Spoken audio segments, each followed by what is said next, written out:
Hello and welcome to the two-man power trip of wrestling. I'm your host, JP John Paz. With me today is a very special guest.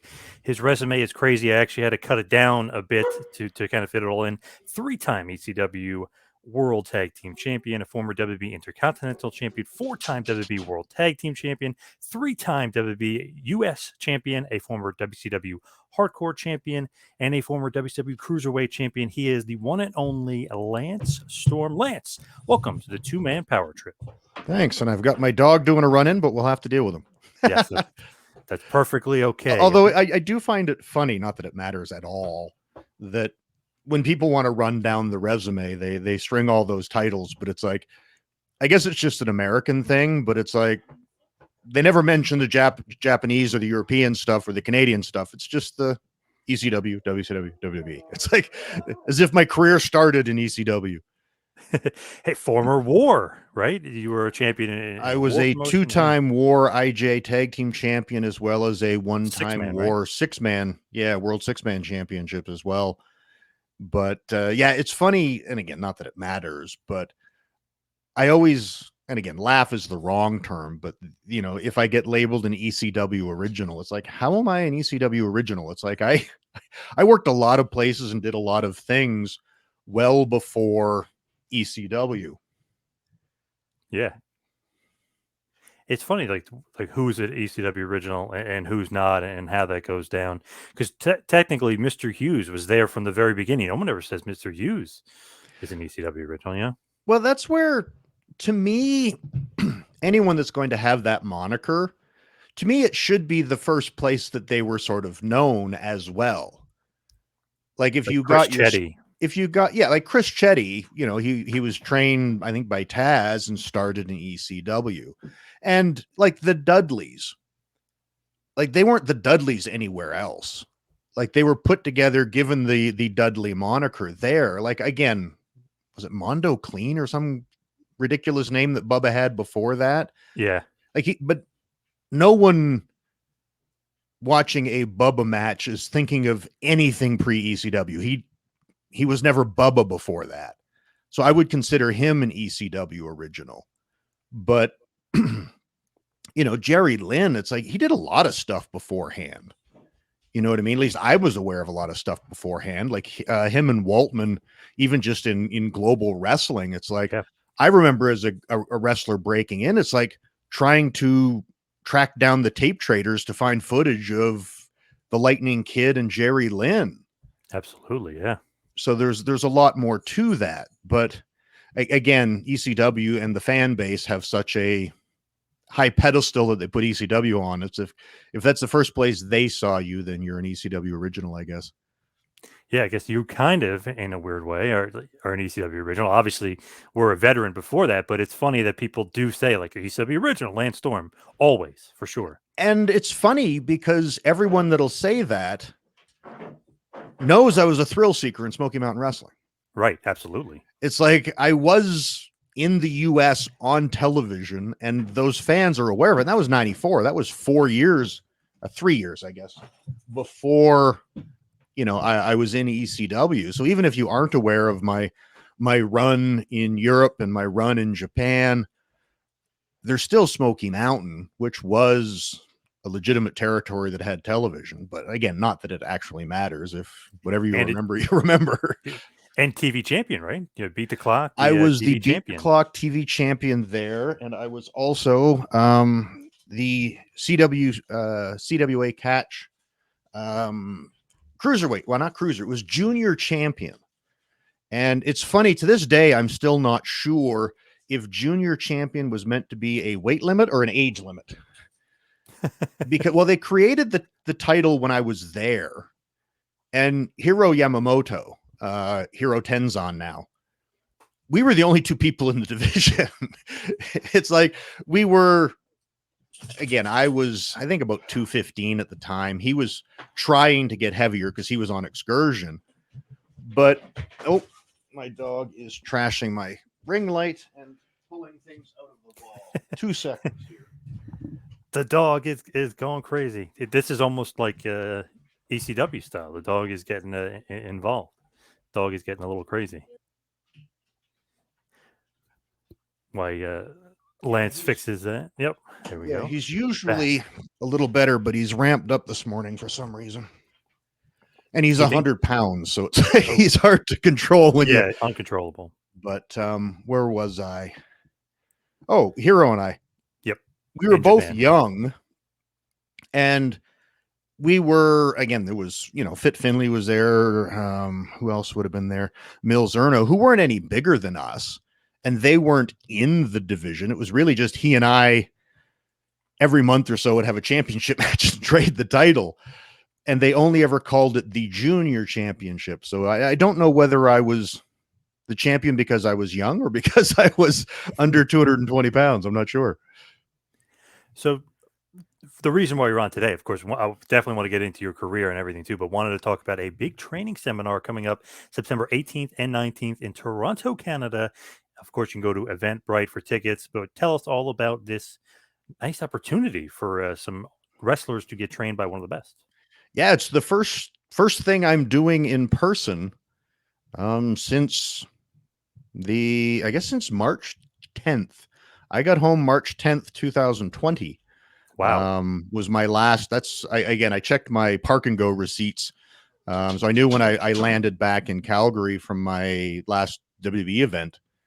And so I've been home for over a year and a half now, or about a year and a half now. And this is the first time I'm doing anything in person. So it'll be really cool. And again, my green screen is acting up. Or my camera is, not sure which, but so it's going to be a lot of fun. Again, I've been training more than wrestling for the last 15 years, and I really enjoy the teaching process. So it's going to be a lot of fun for me. So when they contacted me with the idea, I'm like, well, the world seems to be getting reasonably back in order. I've had both my vaccines, so I'm allowed to travel and relatively able to travel. So I will be in Toronto to actually be there in person and lace up my wrestling shoes and put some knee pads on again, which is going to be really cool. Have you been staying in shape? I haven't been doing much else.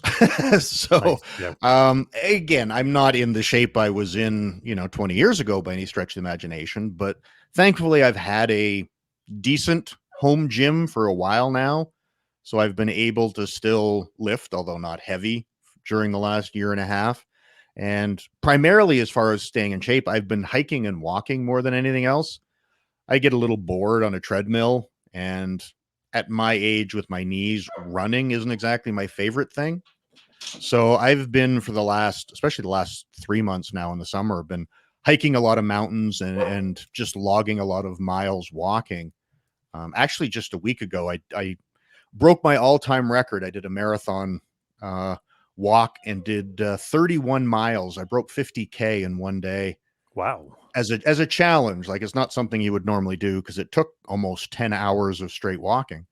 But so yeah, with that and the hiking the mountains, my cardio is not too bad, and the light workouts in the home gym, I'm feeling good. Wow, that's probably quite impressive. What made you want to just kind of go for the marathon, just to break a record? Well, excuse me, last year, a friend of mine online, he decided to see if he could do it. He wanted to bike 50 miles in a day, just sort of as a physical challenge for himself. And I was talking how that's kind of cool, but I don't ride a bike. The constant having your neck tip back, I've got neck compression over the years, and I'm told that I shouldn't have my neck tip back at a high angle for long periods of time. So I don't bike. And I'm like, I wonder if I could walk. And I figured like 25 miles is half the distance would be relative equivalent. And I think he timed his and he did it in 2 legs, and it was about 7 hours, I think, when he did his bike. So I'm like, wonder if I could do 25 in around 7 hours ish or so on foot. So last summer I set out and did it because I'm also a Fitbit fanatic idiot that likes to keep track of my numbers. So last year I went out and I did a 20 mile stretch and then a 5 mile stretch. And together they were about 7.5 hours. But at the end of the day, I still had to walk my dogs and do other stuff. And I realized that my Fitbit I ended up being like 28.5 miles. So even then I'm like, do I push it and try to make 30? And I'm just like, no, okay, I'm good. And I stopped, and it was 28 0.4 miles and I think 56,000 steps for the day. And this year, since I'm not doing all that much at home for COVID and everything else, I got it in my head that I was really close to 30. It's like maybe I Yeah. could beat 30. Yep. So I went out and it was, so I broke, I guess what is it? I broke 60,000 steps. I broke the 30-mile mark. And then I'm like, okay, I'm good, because going to 35 miles, which is the next barrier, is a long way. But somewhere around, I think it was 10 o'clock at night, I realized that if you convert it to metric, I was really just shy of 50K. And I'm like, really, like once and a half around the block and I'll hit 50K. So I laced my shoes back up and went out. So I ended up doing, I think it was like 31 and a half miles, 50K, and worked out to about 63,000 steps in a day, which is a hell of an outing. Yeah. How you feeling after that? I didn't feel too bad. Like my feet started getting a little sore after 20. And my one hamstring and knee started knotting up a little bit around the 25-mile mark.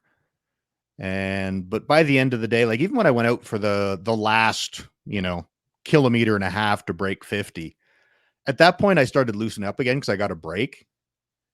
And again, I do a lot of, 7, 8, 9-mile walks just because I like walking and I've got time because I'm not doing much else. Right. So I've done a lot of distance, and I've done, I did a couple of mountain hikes, which are a hell of a lot more work, even though they're shorter. When you add, 800 meters of elevation in your walk as well, it gets you in pretty good shape. Now, is that kind of shape a lot different than being in wrestling shape? You always hear people say like, "Oh, I'm always in great shape, but I'm not in wrestling shape." Well, yeah, it's a different level, but again, I'm not at a point in my life where I'm planning on doing 15 or 20-minute matches again. Right. So it's not really imperative. Like, again, I'm 52 years old. My only real goal right now is to feel good and, be healthy. So I'm good. 2 seconds here. My daughter is again having issues. So But with the actual training and everything else, and being in wrestling shape, I mean, that seems like like you said, you're not doing full time, but that just seems like oof, the up and down the knees. I mean, it seems like it is obviously a lot more intense. yeah, it's like the only thing I would not be in shape for is the cardio. Like my body feels good. My knees are good. My back's good. They were never that bad ever to begin with. And my dog just hit my hydraulic thing on my chair. So I'm in good shape and healthy in that regard, but I don't do the level of cardio required if I were actually going to do a match. I would imagine you get two beyond a 5-minute match, a 7-minute match. If I'm really smart and lay it out well, I'm probably going to be huffing and puffing pretty good. Yep. And even if I was doing that level of cardio, you got to go in and do it, because there's that. I'm sorry. It's a different breathing process of putting the energy into it, talking, screaming, yelling, bumping, and then also relaxing your breathing. So without actually doing drills in ring and matches in ring, you're never going to be, hey, I'm going to go out and do a 25-minute match. That's a tough one. And again, I don't see why, like, even if I were to take another match, it's like, I can't imagine there being a reason I would ever need to go more than 12 or 15 minutes. So I would still need to up my cardio if I was ever going to do that again, but that isn't in my current plans at all. When you do like a seminar, you do training, is a lot of it wrestling training, or are you doing some cardio too, or is it mostly cardio? Like, how does that work with the seminars? Well, I've never been one to like doing the cardio and just making them run for the sake of it. Like if you're running a regular school, then fine. But if you get a chance to learn from me, it's like you don't need to learn cardio from me. There's a million people you can learn better cardio from. So to me, it's a bit of a waste of my time or my value. It's like my value is in my wrestling knowledge and my ability to teach you wrestling. So I tend to, whenever I run seminars, do more of that. Like there's going to be always a required bit of warm up and get moving. But if I'm just going to, make you do squats and push-ups and stuff, it's like you can get any personal trainer at a gym to make you do that kind of crap. So I just think it's not proper use of time and value. So if you're going to pay money to come train with me, it's like you're going to learn a lot more if you actually, get in and wrestle and hear me talk about wrestling, and then also, get a chance to actually do some physical stuff with me as well. When those training seminars are going on and you're doing that, do you teach them a lot of the in-ring stuff, or do you also teach them some of like the other parts, the politics and you got to be ready for stuff, or are you strictly staying with like, hey, let's focus on in-ring and getting you better in the ring? I generally hit it all depending on what people's most interest is. Like there's going to be always the physical technique stuff they want. There's going to be a lot of psychology because I think that's really important. But I generally do. And again, there's actually a Q&A Saturday evening. A lot of times in those situations, that is the stuff that people want the experienced knowledge from. And it's okay, what do you do in this situation? What do you do when this happens? And if someone is doing this, it's like, how do you handle it? Because there is a lot of politics and obstacles and just ways to conduct yourself. And there's a lot of pitfalls that you can fall into along the way. So when and if questions like that arise, I always deal with them, but they aren't anything that I really sort of plan and put thought into ahead of time. Those are just, if it comes up, we'll answer them and deal with them. Talk to Dr. Tom all the time, and he always says the basics and fundamentals never go out of style, and that he constantly, obviously, great trainer himself, constantly preaches is that. Do you agree with that as well? The basics and fundamentals, you have to have that down before you start developing characters and everything else. I think that's the case with everything, right? Like you can't make it in the NBA if you can't dribble a ball. Hmm. You know what I mean? And you can't become a race car driver unless you know how to steer, brake, and shift gears. It's like you always have to have your basics and your fundamentals. And if you ignore those early, it will come back to bite you in the ass. So I do think, but that's where too, with seminars, it's the more frustrating part for me in that you don't always know the level of everyone that's going to be there. Right. So it's like if everybody has good basics and fundamentals, then we don't need to worry about it. But if there's people that are really struggling on some of the more basic things, it's like we've got to hit this.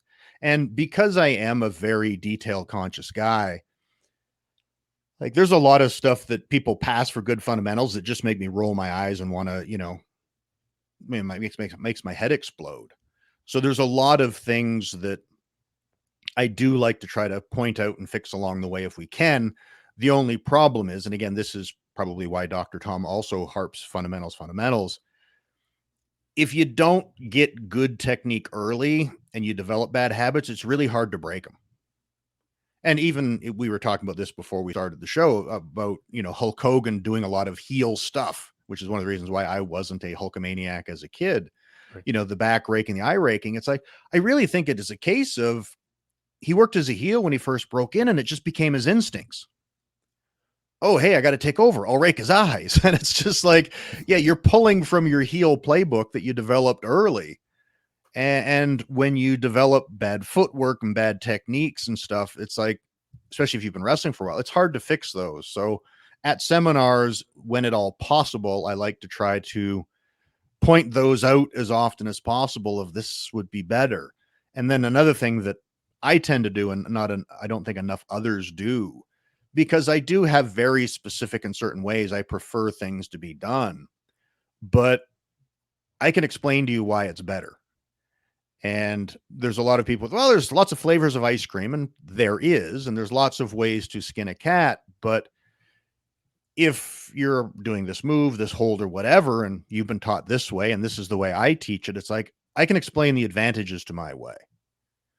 And if you can't explain to me why your way that you've been taught or you do is better, it's like, well, then it's not better. It may be, well, that's the way I've always done it. It's like, well, that's fine. But unless you can explain to me why it's better, it's not good technique. Right. It's crazy though with WWE because people are getting mad that they kind of want people with less experience. Isn't that because they want to teach them their way? It's almost they don't want them to have bad habits coming in. Do you think that's why they want people with less experience because they can teach them the right way or their way? No, because again, there's a lot of things that they teach that I don't think is the right way. Right. True. Yeah. But I think it's just a case of they like blank slates.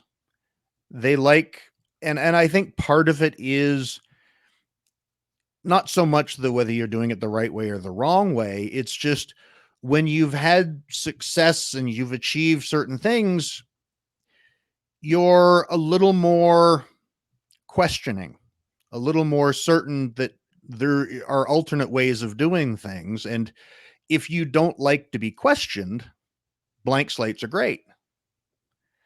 And that again, it's back to what I talked about with my teachings. It's like I have no problem with anyone questioning how or why I do something because I can explain to you why I do it.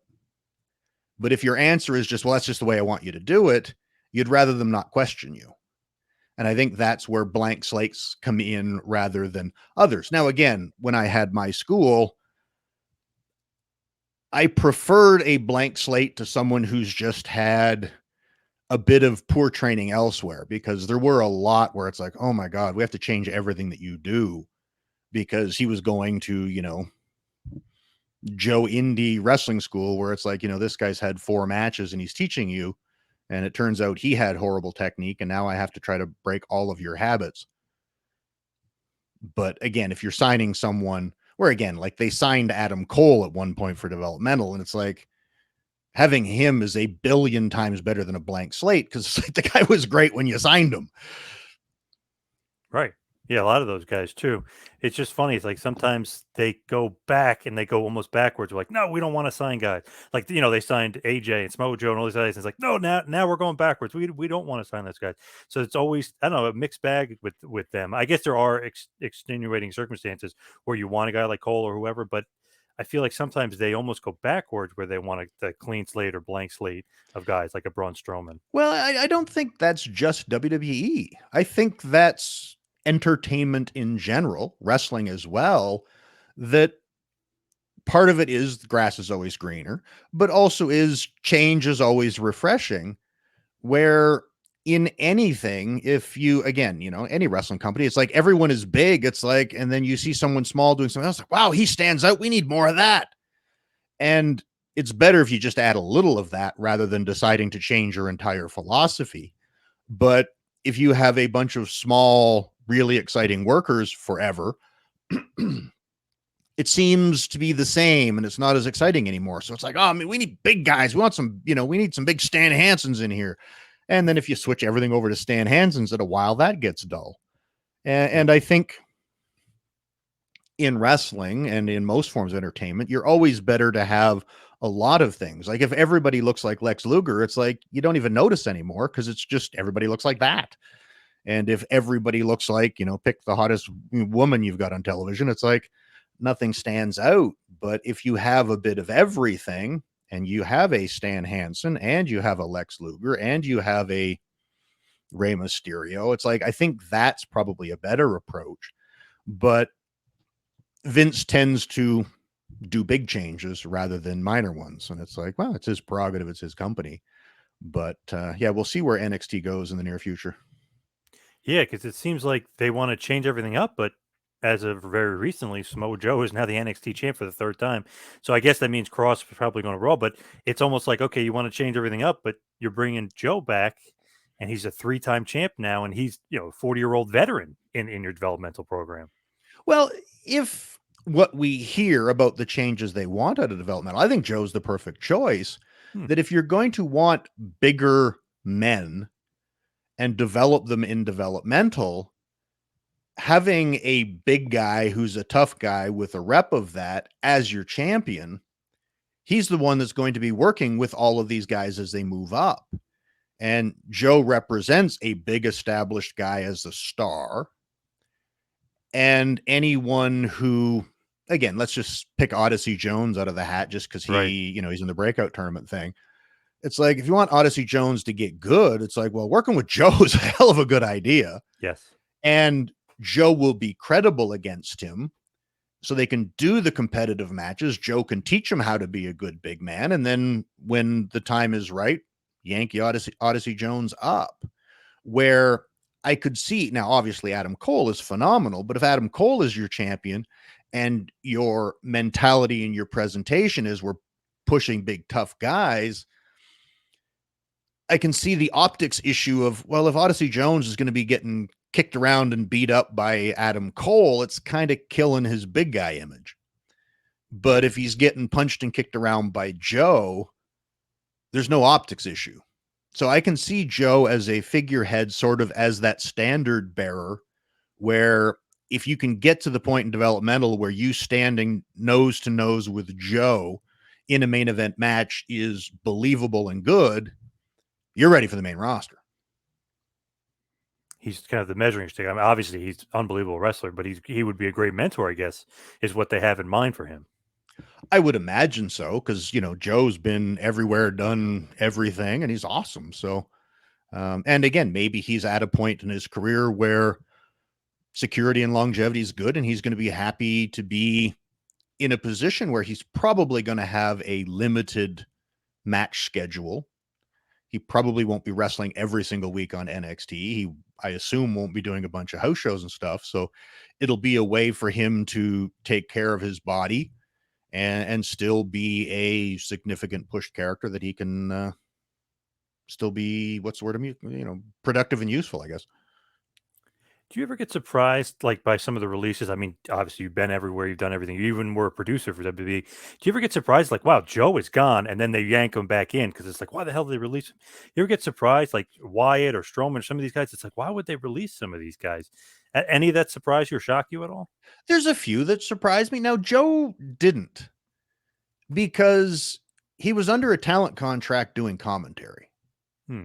So I thought there was a good chance that it's like, okay, I don't know what his contract was, but it's possible that it was, $5 or $750 or something a year. It's like, they're not paying the third guy at the desk half to $750,000 to be the third guy at the desk.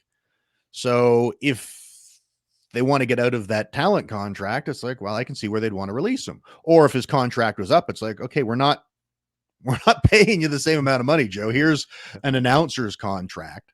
And if Joe wasn't happy with that as an offer, or wasn't happy with commentary as a full-time career moving forward, then the release, the expire of his contract happens. And then at that point, obviously he's got medically cleared. So at that point, he's back on the market as a talent. And I guess someone realized that, hey, if we're going to make these changes to NXT, Joe now, as a standard bearer and measuring stick mentor in NXT, is worth X a number of dollars. I have no idea what they offered him. Right. And Joe was happy with that deal. So that didn't surprise me. But again, I was surprised with Strowman. And there was others that did surprise me. But again, it's when you're around wrestling long enough, you learn that, the only thing that's for sure is change. Yeah, true. Just thinking of you and just going back to like your training stuff. So Heart Dungeon graduate, but I always read that Jericho says that like you guys never saw the hearts, even though you were trained by the hearts. Like, is that true? It's like, how is that like possible? It was the Hart Brothers Pro Wrestling Camp, which was owned and operated by Keith Hart. But they rented a building, they put a ring in it, because that's another misnomer. Legend is great, but like the Hart Dungeon is a basement. And, with I don't know the exact height of it, but like a 7-foot ceiling, and there's no ring in it. So no one actually did all of their training and became a pro wrestler in the Hart Dungeon. Now, the TJs and the Harrys and the Natties there's mats down there, and they did learn to grapple and do moves and stuff. But they had rings out in their yard, and then they did shows where they could actually climb a turnbuckle and hit ropes and learned how to wrestle. So the dungeon was more Stu stretched people. Yep. And again, some grappling technique was certainly learned there by a lot of people. But when you came for the Hart Brothers Pro Wrestling Camp, they rented a building, they set up a ring, and they ran a proper wrestling camp. And that's what Jericho and I were part of in 1990. And, you know, Keith showed up the first day to get the paperwork signed and collect the money. And he showed up a couple of more times. But he had a guy, Ed Langley, who was a former referee, that ran and organized things. And the general model at that point for the Hart Brothers camp was a previous graduate that still lived in Calgary that was good. They'd bring him back to teach, demonstrate. And Ed had the, you know, the binder of, we do this on the first day, this on the second day. These are the things you teach. And the previous student who went through it all would demonstrate. So that's how, again, Jericho and I did this in 91. No, sorry, in 90. In 1991 and 1992, I was the guy teaching the Hart camp because Keith showed up and did the paperwork. Ed showed up and locked the doors and instruct things, but I did all the teaching and instructing. So that was the Hart Brothers Pro Wrestling Camp system in the very late 80s, early 90s. Good buddy of mine, PJ, Just Incredible, gives you a lot of credit because he was there the year after and you were training him and helping him. Yeah, I was I was the guy that they hired and paid to be there every day and do it. Jericho and I were tight, obviously, and he was around, so he had nothing else to do. So he came by almost every day, and I think they eventually felt guilty enough that they paid him a bit too. I don't know that for sure, but I think they did. Hope so. So Jericho was there a lot too in the 91 camp. By the 92, I think Jericho was working Mexico, so that was just me in 92. But yeah, that was when I first met PJ / Just Incredible. But yeah, it's kind of weird too. Full circle. You help train him. Then when you're in ECW, he comes to ECW, and and you guys obviously form the Impact Players. But kind of another full circle thing. I mean, wrestling seems like it always has that full circle moments. well, yeah, and it made sense, or not made sense might not be the right word, but the reason it happened is once I got to ECW and PJ was there, we kept asking Paul if we could work. Because it's like, well, I trained the kid. And he's like, well, this guy trained me. It'd be fun to have a match. We had one in Calgary before he moved back to the States after I trained him. So we kept asking Paul to let us have a match. And the first time it happened, it was more just a case of other stories allowed it. It was a 3-way match with me and Justin against Dreamer. But Justin and I were both heels in a 3-way. So we worked together a bit because we're going to double up and, we do hey, let's work together and beat up this idiot. Right. So we did that. And I assumed that since I trained him and he learned from me, we gelled really well. So in that 3-way, Paul saw something in us together with, hey, these guys really work well together. Maybe there's something here. And shortly thereafter, we were put together as the Impact Players. And then again, our friendship from when Peach first broke in translated into the team, and it ended up being a really great thing. And I remember Peach used to do a YouTube series. Pro Wrestling 101. Yeah. And he interviewed me for it once. We were both at the same show for some reason. I don't remember why. And again, the question came up. It's like, why do you think, the Impact Players worked? And it's like, I thought about it, and it's like, we were the perfect hybrid of ECW. In that everyone remembers the hardcore, hardcore matches, the kendo sticks, the fighting, the guys who, were out there in, non-traditional wrestling gear. And then there was when Malenko was there and Eddie was there and Shane Douglas and Chris Candido and the wearing tights, more technical wrestling guys. Like there was both of those elements in wrestling. And it's like, I was one, PJ was the other.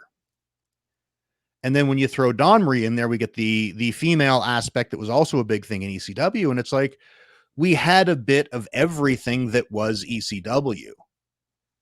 And it allowed our matches to have both elements, because Peach would do a little bit more of the hardcore stuff and a little bit more of the edgier ECW angle.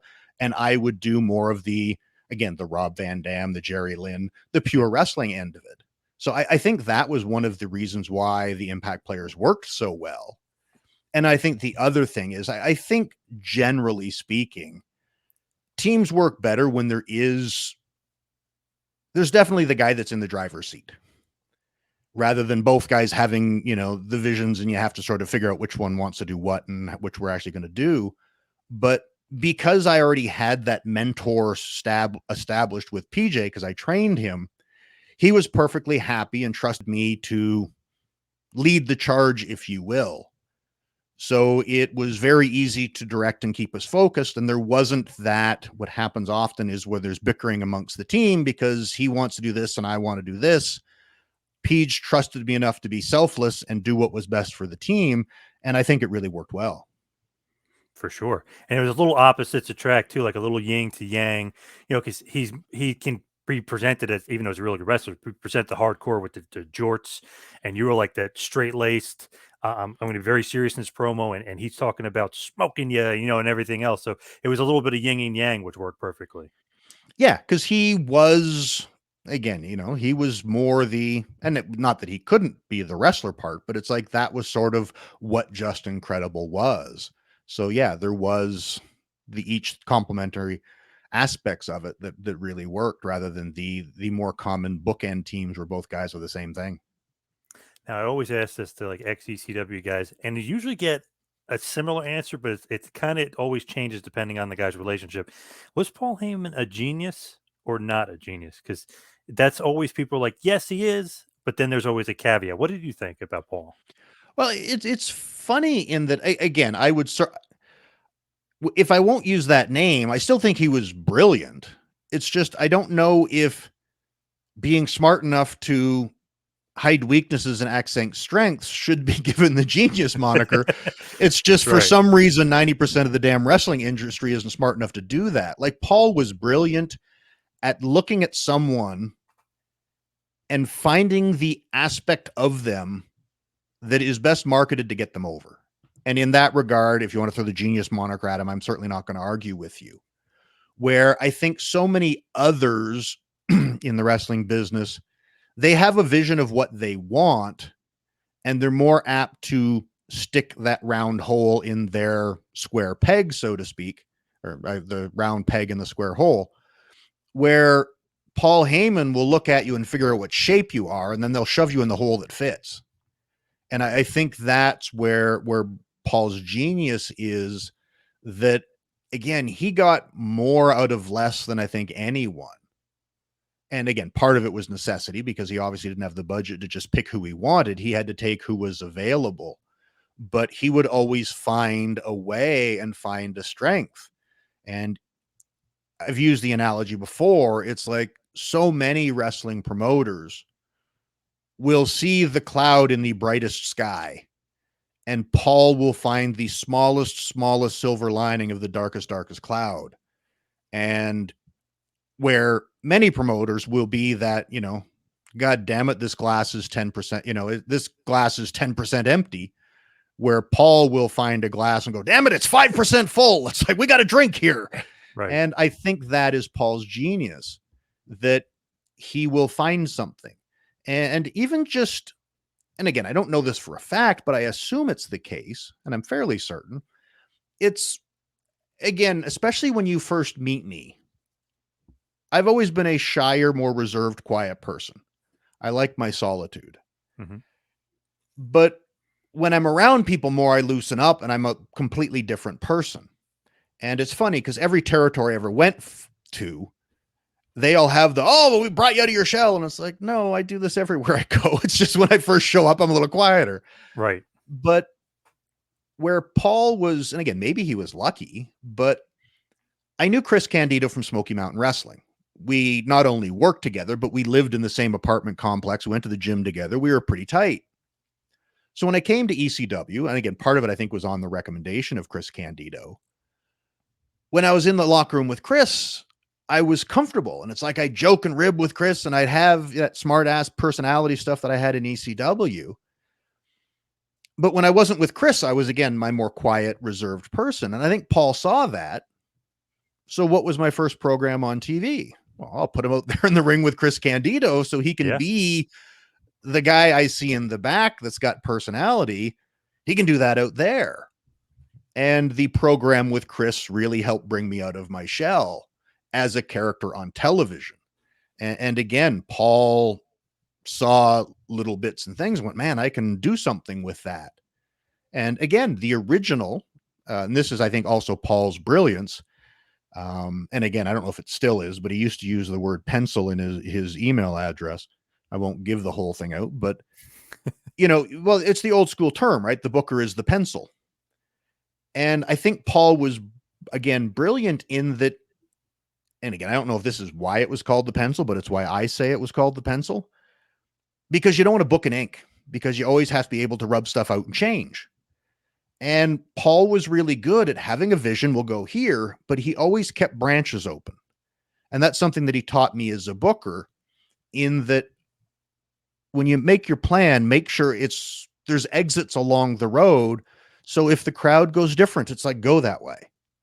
And the original triple threat prospect that I did, I was originally just supposed to turn heel enough so that the ECW audience would embrace me as a babyface. Chris and Shane were going to be the heels out of it, but he wanted to bring me out of my shell, give me a little bit of an attitude with that prospect heel run. But when Chris and I split, I was going to be the babyface. That was the plan. Right. And we were half, 2/3 of the way through the program. And Paul just comes in and sits down and goes, hate to tell you this, Chris, but you're going babyface. And Chris was like, what? I don't want to go babyface. He's like, I'm just reading the crowd. They're getting more into Lance as a heel. He's the one that's going to be the heel in this. And Chris was like, crap. I'm like, okay. And it just went that way. And then, Tammy came back from WWE, which gave Candido even more of a baby face because she was so popular in ECW that it was like, no, this is going to work. And Paul got us to our destination. We ended up having to take a completely different road. And again, I think that's a lot of Paul's brilliance, in that he isn't arrogant enough to think that this is my plan, that's what we'll do, and this is the way they will react. He has an idea, he thinks it will work, he figures this will get a reaction, but he will always listen, and he's always willing to fine tune. And because he's also very smart, it's never an abrupt fine tuning. So you never think it feels like he had to change his plan. It's like, he just makes subtle changes. And if I'm not here telling you this, you'd go, oh, hey, this was the plan all along. He did this. Lance ended up the heel. They had this feud. And it's like, hey, perfect. But it wasn't the original plan. He was just smart enough to think on his feet and adjust. I always thought he was great at when he'd bring in like legends or big names, like how to use them, but get his talent over. Like I know Bam Bam was there for an extended period of time, but man, Bam Bam got over Shane, he got over RVD, got over Ted. You know what I mean? All these guys he would get over. Funk would get over. Like he was perfectly knew how to utilize the big name to get hit over his guys. Yeah, and then probably the real genius part of Paul Heyman is in his ability, and again, it because he'll just babyface the shit out of everybody. The ability to convince you to do what he needs to get done. Like I think a lot of promoters wouldn't have been able to necessarily convince all of these names and talents that come in to do what he needed them to do to get over his own talent. But Paul is also very persuasive. And he's done that. Now, granted, you mentioned Bigelow. It's like, I'm a big fan of Bigelow. I worked with him in Japan as well as ECW. And Bammer was always about doing what was right long term. So that was a no-brainer. But yeah, when you consider the importance of Bam Bam putting over RVD, and then the program with Taz. And again, I was there with the part of the, putting him as part of the triple threat and Shane getting that win. It's like he gave a lot of guys a big step up. Huge, for sure. Now, a lot of issues with Paul, though, like, okay, he's great creative. He might be opposite business-wise and money-wise. Did you have, like, money issues with him, like so many other guys have said, like, oh, I didn't get paid or bounce checked? Was that an issue with you? And did that lead you to want to leave? Well, I did leave because of the financial issues in ECW. Now, again, I don't think it's fair to say Paul was a bad businessman, because I don't know if any businessman could have gotten ECW to that point and kept it all profitable and above board and making it. Now, I did have issues in that I think I only had one check bounce. No, it would have been three, because, and this is where I felt that I had the ability and the leverage to go elsewhere if I wanted to. And I had a good relationship with Paul. And when there started being check issues, I was actually in the process of negotiating a contract with him.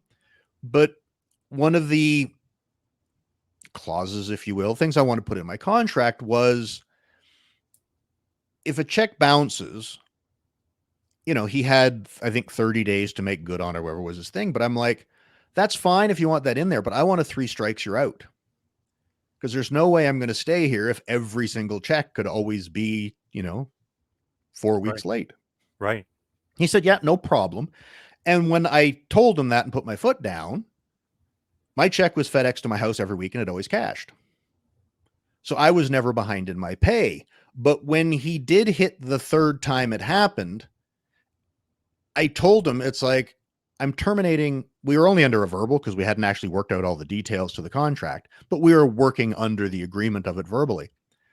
And I just called him and said, consider this my verbal termination of my contract. You've bounced 3 checks. I said, I'm not quitting, but I am no longer under contract and obligated to stay here. And again, that may have been the point with the check started getting FedEx to my house. So at that point, I was never behind in my pay, but I realized that ECW was struggling or going the wrong direction financially. So at that point, I started looking at my options and reaching out with, through a few friends of mine, with let people know that I would be interested in other offers. And I got a pretty good offer pretty quick from WCW.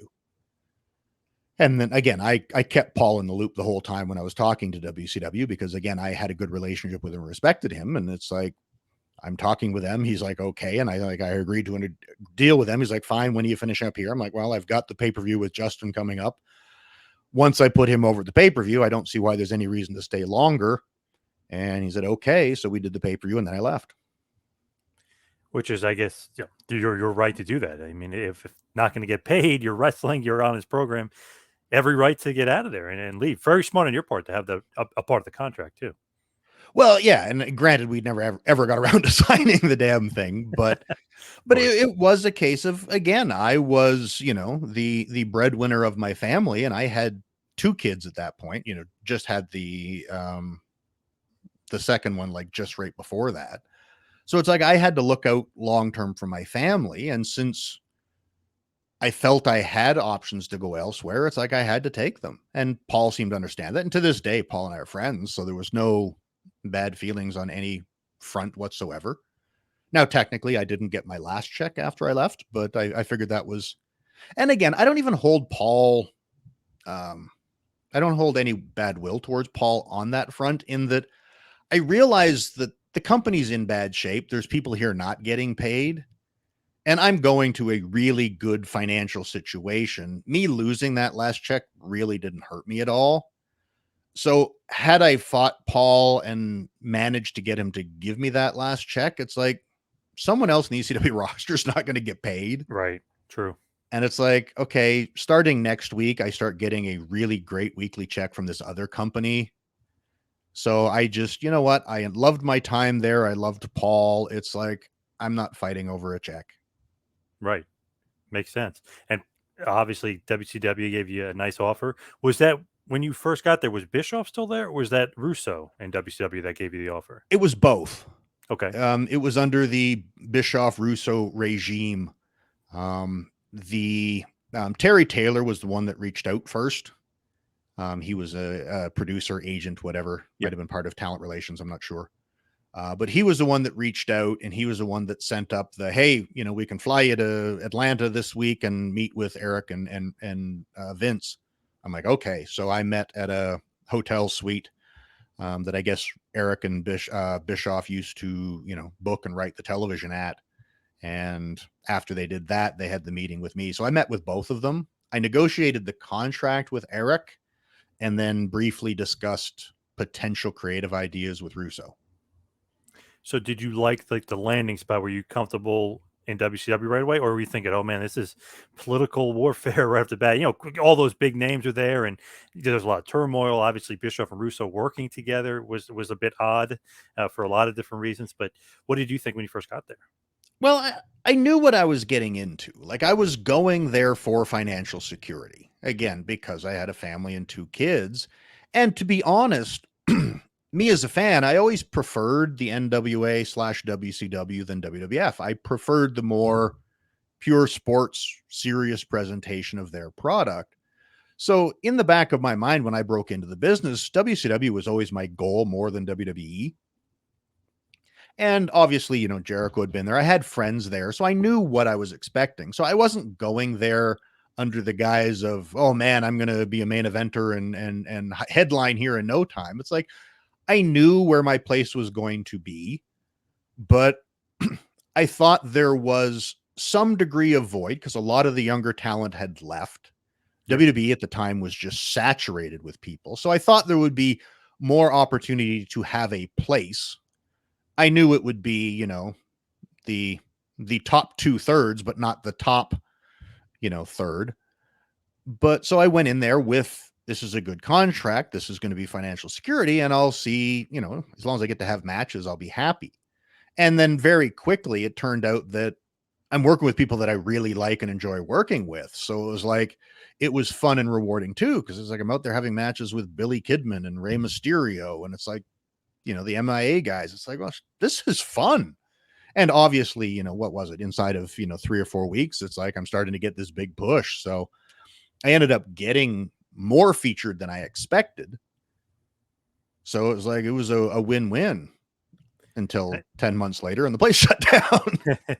Right, unfortunately. But it felt like at the point when you first got there, there was a huge void because that worker, that like work rate guy, the guy that they knew, like the Jericho, the Dean, the Benoit, the Eddie, the Saturn, like that guy that was so synonymous with WCW that, like, okay, if Hogan's gonna have a okay main event against Luger or something, like you knew Benoit or somebody in the undercard was really going to make the show worthwhile. So you almost like kind of fit that void to me anyway as a fan. It's like, okay, now they got a work rate guy, a guy who could be either top of the card, middle of the card, wherever, but you knew he was going to have a good match. I always felt like you kind of fit that Benoit spot. You know what I mean? Like, okay, this is going to be somebody they could do something with. Well, that was sort of the, the void I thought I had a chance of filling. And where obviously in WWE, there wasn't a void on any level. They just had, so many people because so many had just recently jumped that direction. So I was hoping for that upper middle card spot and have that time in that thing to prove my worth and my value. And maybe at some point move up higher than that. But it's like, I was content with that. And I got really lucky in that I started at the exact same time Johnny Ace did. And Johnny Ace came in from All Japan as an agent, really pushing himself as a finish guy that could up the quality of matches and near falls and finishes and stuff. And I had spoke with Johnny back in 94 after Smoky Mountain about potentially going to All Japan with Candido. So I had known Johnny a little bit, and we were on the same flight in to the town where I debuted. And so Johnny needed someone who could successfully execute more complicated All Japan style finishes, that was willing to be a workhorse and work really hard to demonstrate his value. And obviously, I also needed someone on the agent production side that saw something in me that would allow me to get the minutes in a match to demonstrate my value. And Johnny saw that in me right away. So he was my agent on my very first segment and for my first, several months there. So he was the prime architect of that initial push. He was the one that called me with, okay, you're going to be winning the US title tournament. We're giving you a push. We need to establish your finish. We're going to, really get behind you and do something. And he was also the guy that, every day I was at TV, I saw him with fighting to get a few more minutes in those matches, fighting to get me more time to highlight me, because my success was tied to his success. So it really ended up being a good combination. And I benefited greatly from Johnny needing that guy that could do his style of work, because there was a lot of guys in WCW that either couldn't or didn't want to work that hard. Right. I don't think that Mike Awesome, New Blood Rising, you winning the title was his finish. That doesn't have Johnny Ace written on it, but maybe no, that was that had Disco Inferno written all over it. Right. Yeah. But yeah, I wouldn't have minded the New Blood Rising finish if we weren't in Canada. Right. And it's like, I explained it to them, but they didn't care. But I'm just like, that crowd liked it. You're not supposed to like it. It's such a bad finish. Yeah. But it's like, oh, it'll get you so much heat. I'm like, not up here. It won't. Hell no. It's like, if we were doing it in the States, great.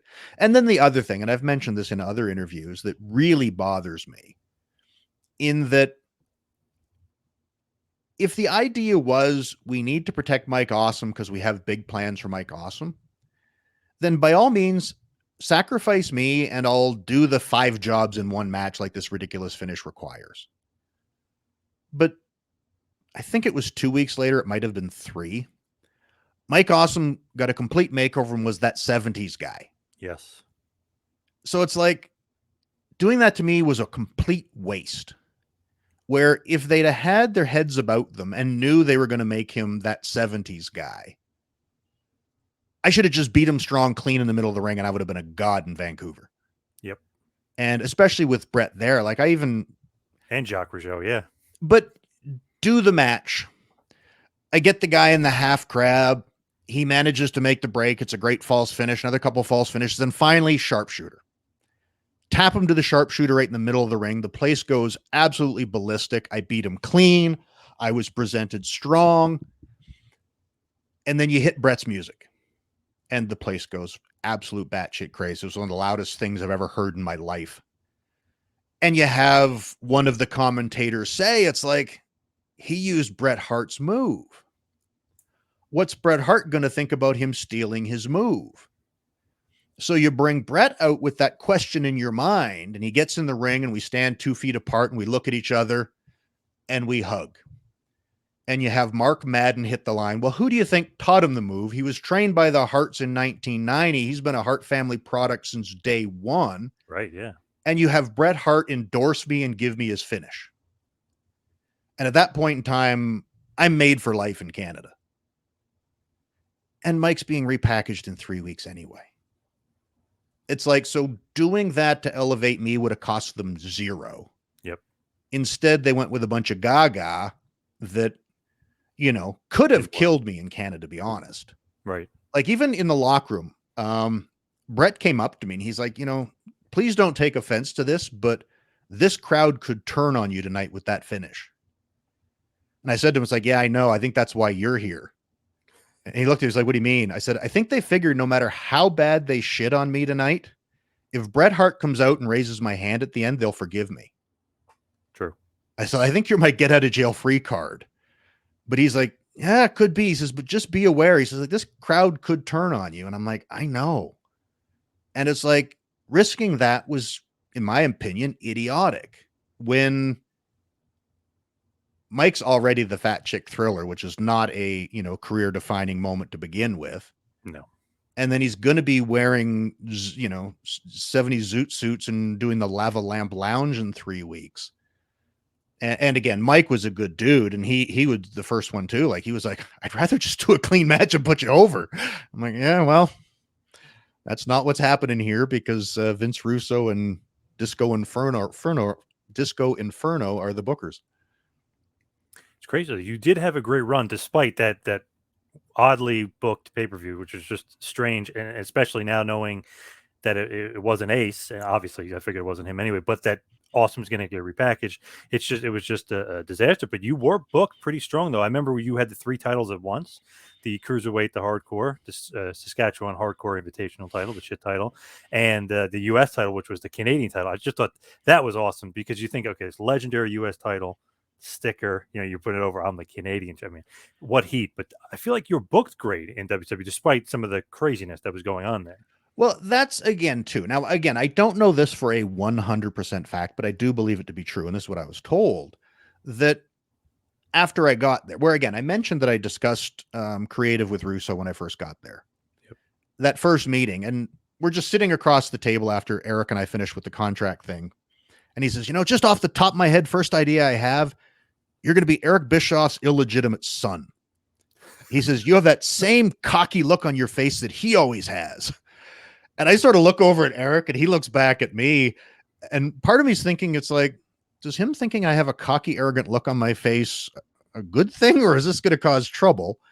And then the other thing that went through my head is I look at Eric because he had the black hair at the time. And I'm like, what is he, like 10 years older than me at best? It's like, how is he going to be my dad? Right. And thankfully, the next time I saw them, Eric's like, yeah, I killed that illegitimate kid thing. It's like, that ain't happening. I'm like, okay, good. But I didn't have a whole lot going on at first. I did I ran in, but like they didn't seem to have a direction. And I was told that Vince Russo in a production meeting did I don't see anything in him. I don't know what I can do with him. And I was told that Johnny A said, give him to me. He'll be the hottest heel we have in 6 weeks. And that was the week before the the U.S. title tournament when Johnny said, give him to me. So the next, 4 weeks, again, it probably took him 3.5 weeks. He did it. I won that title. I challenged Booker T. And it's like, at that point in time, I was, if not the hottest heel they had, certainly the newest, freshest hot heel they had. Yeah, absolutely. And he proved that it could be done. And then shortly thereafter, he started, I think they saw the value in Johnny and moved him on to other people. And then I got the more ludicrous finishes followed up with that. But again, Johnny was the one, in particular, I know he was the guy that worked out the finishes that he wanted for the tournament. He was the one for the hardcore and the cruiser. He was the one that really put a lot of pull and fought to get me enough minutes with Sting the time we did Sting. Yeah. He was, again, he primarily put the finish and the ending to the Booker T world title match. It's like, that's where he was my biggest advocate. With WCW closing, I know you're part of Team Canada. Mike Awesome eventually becomes a part of Team Canada after Carl Ouellette had some visa problems. He's gone. Jim Duggan makes a brief appearance. He's gone from Team Canada, which was weird. But Mike Awesome is in Team Canada, and then that kind of leads to the end of WCW. That seemed like it was going to be a pretty strong Team Canada with Mike Awesome. Obviously, the Duggan thing is it was what it was, but it seemed like that was like kind of on the way to being a strong stable with you, Skipper, Mike Awesome, Tylene Buck. Yeah, they were getting behind me and Mike as a team. Now, I was of the understanding, again, I don't know it to be fact, but I was of the understanding that he and I were actually going to win the tag team titles on that last Nitro.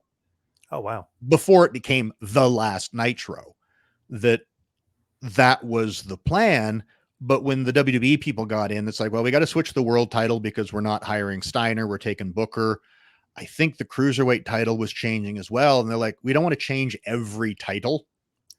And since they were hiring all 4 of us, they're like, let's just leave the belts on Palumbo and O'Hare.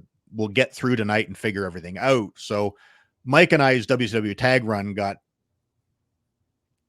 cut off at the knees, hours before it was going to happen, which is a shame. Just that, again, I've held tag titles pretty much everywhere I've ever went except WCW. Would have been a nice, footnote in history. Your introduction for me would have had to been longer. Yeah, there you go. Yeah. But so we missed out on that. But yeah, Mike and I as a team, we're going to be, I think featured fairly strong in the tag team division moving forward. And even for a very brief run in WWE, they were keeping us together, but WWE soured on Mike Awesome sooner than I wish they did. But it ended up, I ended up going singles my own way without Mike because they kind of fizzled out on Mike pretty quick. You're really the first one to make the jump. I mean, right? Weren't you the first to be part of the invasion, the first to technically jump in the ring? Yeah, I think I was technically the first contracted WCW wrestler to appear on WWE television. Yeah. And that was just a coincidence. Well, I don't know if it's a coincidence, but I think it was just a case of, oh, hey, Raw's in Calgary. We want the first one to be a surprise. This is the easiest way to sneak somebody in. That if they were going to fly someone to, if they had to fly Booker T to Memphis to do a run in for a television, someone's going to see Booker T in the airport and it'll get out. But me being seen in Calgary is pretty common, so it's not a big deal. Right. And because they didn't even tell me, they told me that we're flying all the WCW talent to Connecticut to meet with Jim Ross and get, the tour and the initiation and just the introduction to the company. And they said, there's no point in wasting money to fly you to Connecticut. We're in Calgary in 2 weeks. Just come down and you'll have your meeting with Jim Ross at the building. Okay. So I went down thinking that was the truth. And it was mid to late afternoon that someone came up to me. It's like, oh, you're on the show tonight, kid. And I'm like, yeah, right. Ha ha ha. And ignored him. And then later Johnny came back to me. It's like, yeah, you got your gear right because you're on tonight. I'm like, what? I'm like, you're not ribbing me? He's like, no. He says, you're on tonight. I'm like, oh, okay. So I had like 2 hours notice because they didn't want it getting out. And again, maybe they also thought it's like, it's his hometown. He'll definitely get a big reaction. Yeah. Where again, obviously, if they'd have done something in Houston television a week or two, either side of that, they might have done it with Book.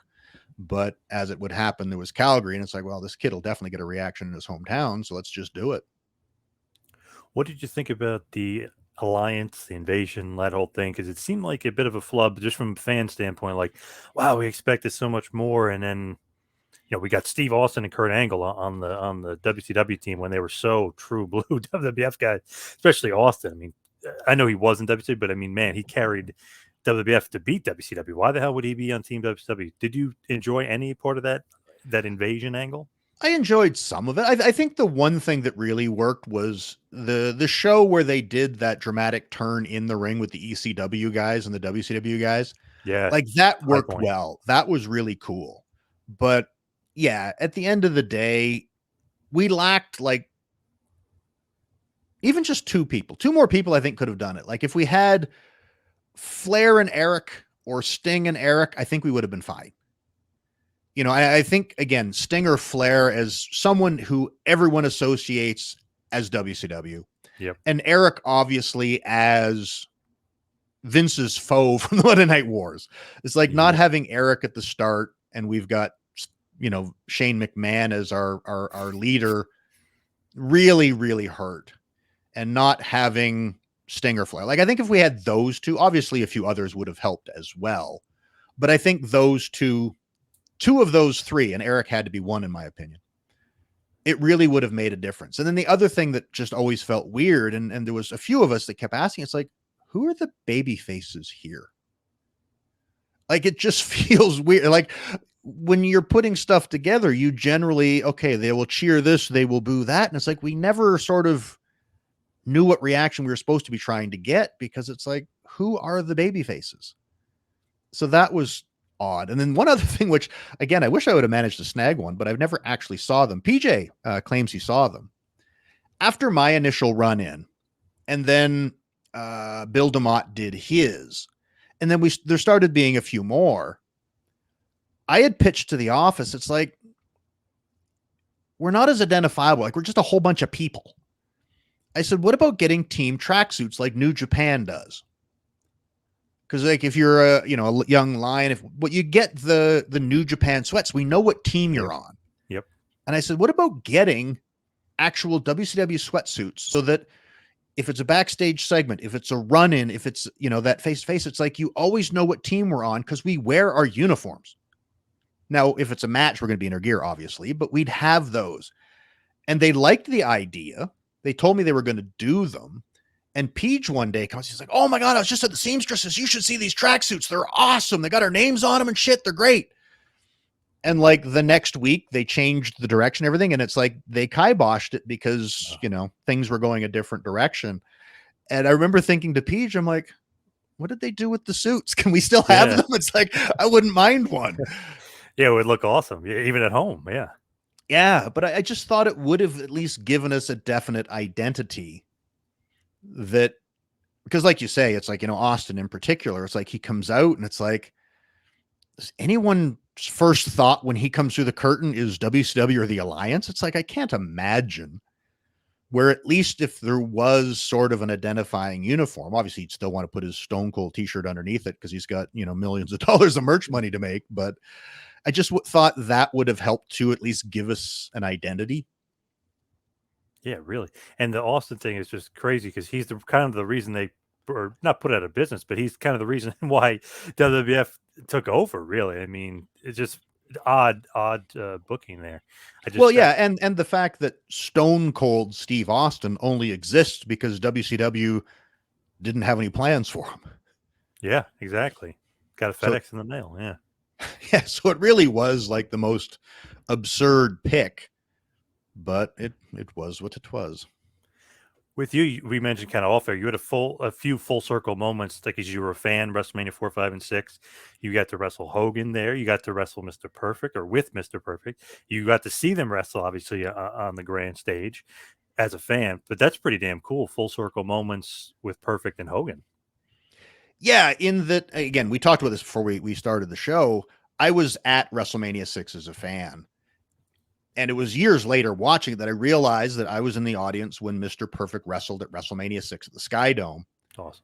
And then you fast forward to Mania 18, 12 years later, and I'm wrestling at a WrestleMania at Sky Dome in Toronto, and my tag partner, one of my tag partners was a 6-man, is Mr. Perfect. And again, it was years later that I realized, like, wow, that's really cool. I was there as a fan watching him, and now I'm his tag team partner. And the other I knew right away, in that Mania 4 was the first time I saw Hulk Hogan wrestle live, and it was the Atlantic City Convention Center.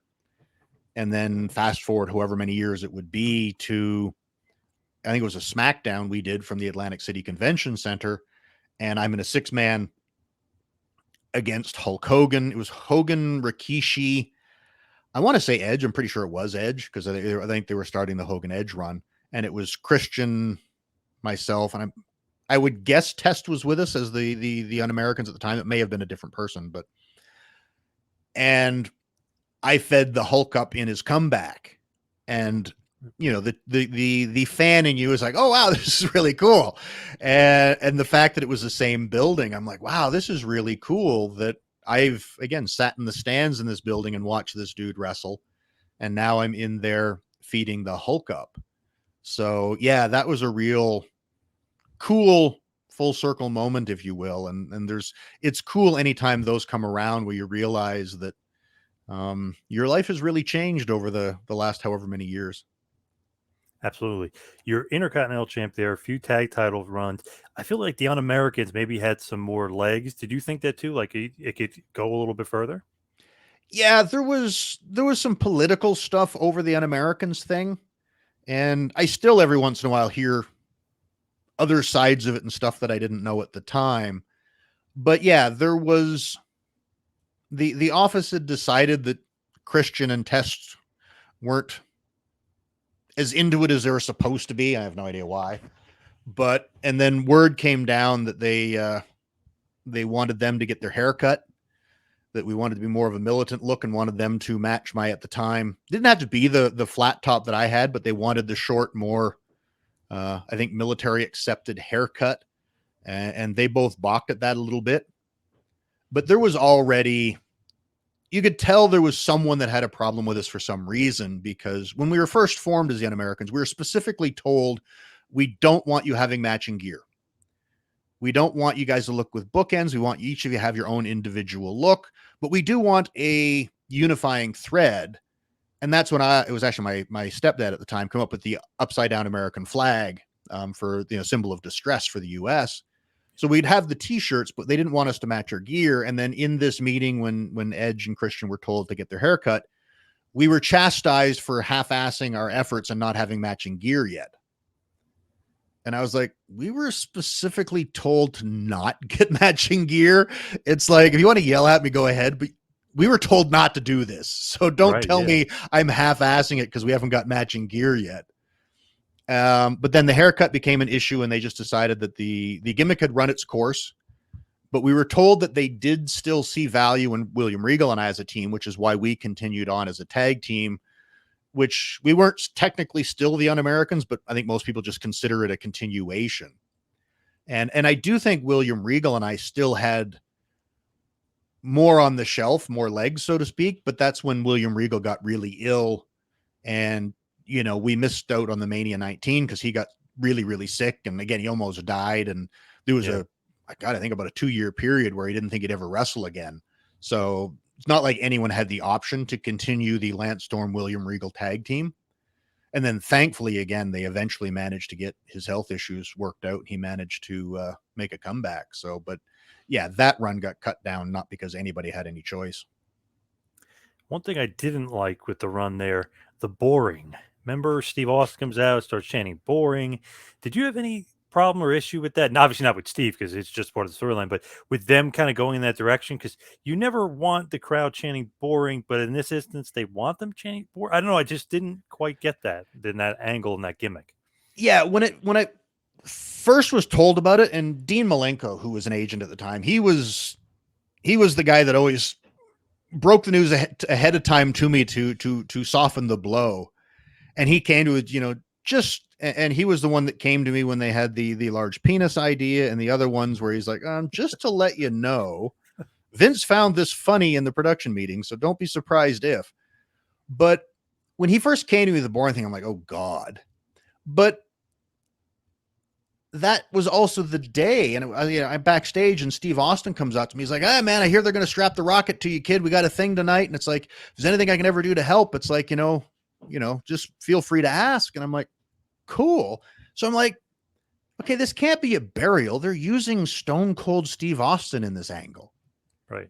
And then, Vince pitched it to me as, again, they were really big on trying to get crowd interaction at the time. And at the time they were chanting, "You suck at Kurt." And he's like, we just want them to react. Max, what are you doing now? 1 second. Sorry, guys. He's finding things to eat he's not supposed to. So he's like, no one thinks Kurt Angle sucks, but we like to get the crowd interaction. So you're just going to get them to say boring. I'm like, all right. And we did the initial thing with Steve on the ramp with the pillow and stuff, which I thought went really poorly. And I went to Vince and I'm like, can we not make this about my personality is boring? I said, because we're still going to have people come out and we're going to have matches. We can't make the wrestling boring because they're going to have to watch this shit on television. So I said, can we make it more a shut up and wrestle gimmick where it's the, God damn it, kid, if you just shut up and wrestle, we'd really enjoy it. Right. But we don't. And he seemed to go with that. And I think the following week was when we did, might have been when we did the first highlight reel with Jericho. And we started steering it into his personality. And it actually started working on live events in that I would come out. And again, Brian Gewirtz was writing some of the stuff at the time. And I always got along good with Brian, where I would go to the ring and I would produce the prepared statement. And I would point out that, the audience calling me boring is actually slander or libel, whichever the spoken word is. And that, my lawyer has informed me that if you do this, I'm going to sue you all. And then I would read the definition of boring from the dictionary to point out how I'm not, which obviously would garner a really strong boring chant. Because what's more boring than, reading the damn dictionary? Yep. And then my opponent's music would hit. I do the head turn like I did in WCW. The pop would be huge because A, it's the babyface, and B, I shut up. And it started working. And oddly enough, as soon as I went and told Vince it was working, they changed direction. But the thing too, and I've mentioned this on a few interviews, there was an eventual payday that got sidetracked, unfortunately. That if you remember the Survivor Series, I just got to text my daughter. where was I? There Survivor was an Series original payoff. Payday where there was building to the Survivor Series where Steve Austin was the sheriff. Yes. And he was feuding with Jericho, and Jericho was trying to get the sheriff thrown out for, overstepping his bounds. And they built to I think Bischoff was the team captain on one, and Steve was on the other. And if Jericho's team won, Steve would be fired or something. And this was the time where it started with a highlight reel. It was Jericho, Test, Christian, and I. And he's pointing out all of the bad things that Steve Austin has done to everybody. This is when I'm dancing. And he gets to me and he's like, look what he's done to you. He's got you doing this. And I do actually, I'm kind of having fun for the first time in my life. I'm kind of glad he did. And they beat me up. Austin comes out and he, RVD comes out and he sets up a tag and I pin Chris Jericho. I get a huge babyface reaction and we're moving forward. And I was told that I was going to be Austin's final pick for his team. Because again, I was the first one that stood up for Steve against Jericho and said, no, I actually liked it. So he was then going to stand up for me, which is, I assuming when Austin told me they were going to strap the rocket to me, this is where he was of the impression it was going. Right. And I was going to be in that match. And Shawn Michaels was supposed to wrestle. It was either Randy Orton or Rob Van Dam. I don't remember which. Actually, we were babyface side, so it probably would have been Orton. Could be wrong. Doesn't matter. One of those two. We're going to be in a single match. And I hadn't been named as the fifth guy yet. And Creative decided that they're going to hold off the Shawn single match for another pay-per-view. And someone went, it's like, well, we got to have Shawn on the show. What do we do with him? And he got my spot. Damn. And my whole angle just fell off the cliff and never went anywhere again. And it's like, that would have been a big pay. Now, I don't know if they would have given me as highlighted a portion of the match like they did Shawn, but I still would have been on Team Austin in their Survivor Series. Instead, I was probably wrestling somebody on Sunday Night Heat, and that was the end of me. But there was an original plan, and when I knew there was somewhere that it was going, I wasn't as against the boring angle and where it went, but it just all ended up falling apart. Yes, that's, I don't know, the way it goes. It just stinks sometimes. Like they think, I don't know, boring's going to get over. It doesn't. But then when you actually do get it over, then they go in a different direction. Very, it can be strange world of professional wrestling for sure. But as we start to wind it down, we head towards the finish here. Post WB, I was always a big fan of seeing you pop up places, especially when you pop up in Ring of Honor. I loved when Bryan Danielson had that great title run. You came in at the huge ROH show, and it was you and him for the title. Awesome match. It was one of those things where it's like, wow, I thought Lance was retired. Nope, he's back. Do you remember that match and that little feud there with Danielson as glowingly as I do? Yeah, it's one of my favorite matches. And it was a case of, again, I was retired, but Gabe Sapolsky kept trying to get me to come back and trying to get me to come back. And he ended up getting credit because that was my first match back, but it wasn't actually the reason, in that he had tried to get me to come in. And then 1PW from England at the time were running really big shows, and they had reached out to try to get me to come over. And I'm cheap and like to find ways in which I can do things that I want to without having to pay for them. And my wife had always wanted to go to England. So when the 1PW people called me, I actually set a price that I thought they'd turn down. Yeah. And it was like, okay, I'm going to set a really high price because I don't really want to come out of retirement. And it's like, if they agree to it, I'm also going to add, they've got to buy 2 tickets because I'm bringing my wife. And they said, okay. I'm like, oh shit, I guess I'm coming out of retirement. So my wife and I flew over, like, I think 4 days early. We spent 4 days sightseeing in England. She flew home, and then I took the train up to Doncaster and I did the 2. But once I agreed to the 1PW shows, I'm like, well, I'm coming out of retirement. Got to get in shape. Hey, Gabe, what about this, coming into a Ring of Honor? And their date ended up being before the Doncaster dates. So while I agreed to the UK trip before the Ring of Honor trip was my first match back after leaving WWE. And again, I was a huge fan of Bryan Danielson even then. So I was looking forward to the chance of working with him. It was big for ROH at that point too, because they were really trying to cement him. Obviously, he was going to have like a long, lengthy title reign, but they wanted to have names. So it's like, wow, okay. So bringing Lance Storm, technically, quote unquote, out of retirement. Wow, Danielson beat Lance Storm. Like it just added to that title run. I was like, wow, what an awesome run. But that match was awesome. I just love that. And just added, it was like a highlight of his basically his long, very lengthy title run. It was funny too when I did my short return to WWE as a producer before the pandemic. I was actually talking to Brian, and the match came up, and he's like, that was a really big thing for me. You were really the first, like the big league veteran type guy that I got to work. And it was just like, really? Oh, okay. Yeah. I had no idea. I had assumed he'd done a ton of big things by then, but I guess he hadn't worked beyond where he was in Ring of Honor and different things. And having the former, big name WWE guy or whatever come in, it's like, that was a big deal for him. And again, I just remember really enjoying the match and loved it. And we didn't know what the finish was going to be exactly when we went to the ring.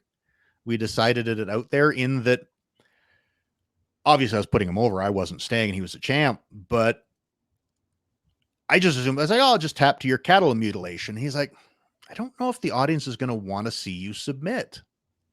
So he was pitching doing a pinfall. And I'm like, well, the other one's your finish. I can just tap. And he's like, I don't know. And then he says, it's like, actually, he says, from the cattle mutilation, I can roll you over and bridge and pin you in the hold. So we decided, it's like, well, let's just go out there. And we countered in and out of it a couple times at the finish anyway. And he says, let's just decide. We'll listen to the audience when we get there. And if you feel like it's right, go ahead and tap. But if you don't. And I will just roll you and pin you. And I'm like, all right, well, we'll see what happens. And then obviously, if you've seen the match, I tapped. Yeah.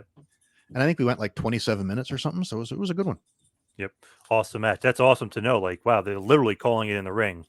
I mean, well, not a bit. Actually, we called a fair bit of it in the ring, but it, this is the finish wasn't a huge adjustment to make. I'm always curious. It's a bit of a generic question, but I love like going on YouTube after, especially interviewing somebody like you, and you're like, all right, what are some of your favorite matches or opponents? And then just type it in like Lance Storm versus him, Lance Storm versus him. Is there a couple guys, obviously besides Bryan Danielson, that like stick out? Like, man, you should go out on YouTube and watch me versus him, or watch this match. Well, I think anything I did with Jerry Lynn was always really great. I really, and again, since it's like almost the anniversary of it, it's like the SummerSlam with Edge. I was a big fan of. It was my only singles pay-per-view in WWE, I believe, other than One Night Stand, which is sort of a half and half ECW WWE. But great match though. I was really happy with that one. Again, anyone, another one I'd just like to point out, because if people think of the other one, I had 2 world title matches with Booker T and WCW, the Nitro that everybody remembers. We did one on Thunder from England that was way better because we didn't have Mike Awesome and Mighty Heidi at ringside and the debacle with the sandwiches and the Vince Russo booking, if you will. We just had a straight up match that I think was a fair bit longer, and I was much happier with it, but it doesn't get anywhere near the praise because the Nitro one is more significant because I was on the run with the belts. But the later match with Book, actually, anytime I was in the ring with the Book, we always had really good chemistry together. Like right from the first time where we'd never worked with each other, it clicked, which would have been that world title match, the first one. It clicked and worked well. And it's like, I was fortunate to have a couple matches with him in WCW. And then again, there was I think 2 different tag runs I got to do programs with him. You know what I mean? So it's like, when it was Christian and I as Young Americans, we got to work with Booker and Goldust. When it was William Regal and I, we got to work with Booker and Goldust. And then even just the initial few house show runs as the Invasion was just kicking off, I did several house show singles matches with Book, and that guy's just phenomenal. We gelled like right away. So I always love working with Book. So if there's any match you pull up that has both Booker T and I in it, I think that one's worth checking out. What would you say is the legacy of Lance Storm, including being a trainer of a lot of people that made it or still on TV today, a lot of people that made it, being a great wrestler, world traveled, great worker? What would you say if somebody said, like, looking back, what's the stamp Lance Storm left behind, or what's the legacy of a Lance Storm? I hate that term, and I hate even thinking about it. It's like, Not that what not that you're that old or anything, you know. No, but it's like your body of work is your body of work, and everyone can think of it what they like. You know, I from day one, I always just wanted to be respected by my peers as being good at the job, and I firmly believe I have that. And if the legacy ends up being the people that I was trained and helped out along the way, then fantastic. If my legacy is a dude that always produced a good match and didn't hurt anybody and was always a professional, then that's great too. But I'm I don't know. I'm not a big I need a legacy guy. My true legacy is probably my kids that has nothing to do with wrestling. So I think Bret Hart has the best answer ever to that question when he was asked. I think it was by Jim Ross back in the day. It's like what is Bret Hart's legacy or whatever, and he says that when you compare him to somebody else, you say about somebody else, that guy was good, but he was no Bret Hart. And I was like, oh my, it always stuck with me. It's like that is such an awesome line, and most likely in 99.9% of cases, probably true. yeah, well, actually, in 100% of the cases, because even if you wanted to make an argument that someone was better than Bret, there's still no Bret. It's like Right. no one was better at being Bret than Bret. But wrestling's a subjective art, so if you want to remember me as being great, fantastic. If you want to remember me as being mediocre, it's like, hey, that's your prerogative too. If you want to remember me as a guy with a dog that won't behave, that's cool too. So, of course, want to also mention one more time the training seminar on September 18th and 19th in Toronto, Ontario, Canada at Eventbrite Tix. Go there, literally just type in Landstorm Training Seminar, Toronto, Canada. It pops right up. Obviously, it's going to be a good one, right? This training seminar is going to be like no other. Yep. It's 4 hours each day in the afternoon, and there is a Q&A that I assume they're still available. I don't know, but there is a Q&A in the evening on the Saturday as well that I'm doing. So I will be doing lots in Toronto, September 18th and 19th. So come out and say hi. Also, please give us all your plugs, social media, and even where people can get information on doing some virtual training with you. Yeah, you can follow me on Twitter at Lance Storm. That's the best place. If I do anything or announce anything, it'll always be on Twitter. So that's your best place to find me. I am doing coaching virtually via Zoom and stuff, match feedback and seminars and other things. All inquiries for that you can send to swavirtualtraining@gmail.com. All right. Awesome stuff. Mr. Landstorm, thank you so much for all the time today. Really appreciate it. All right, man. Take care.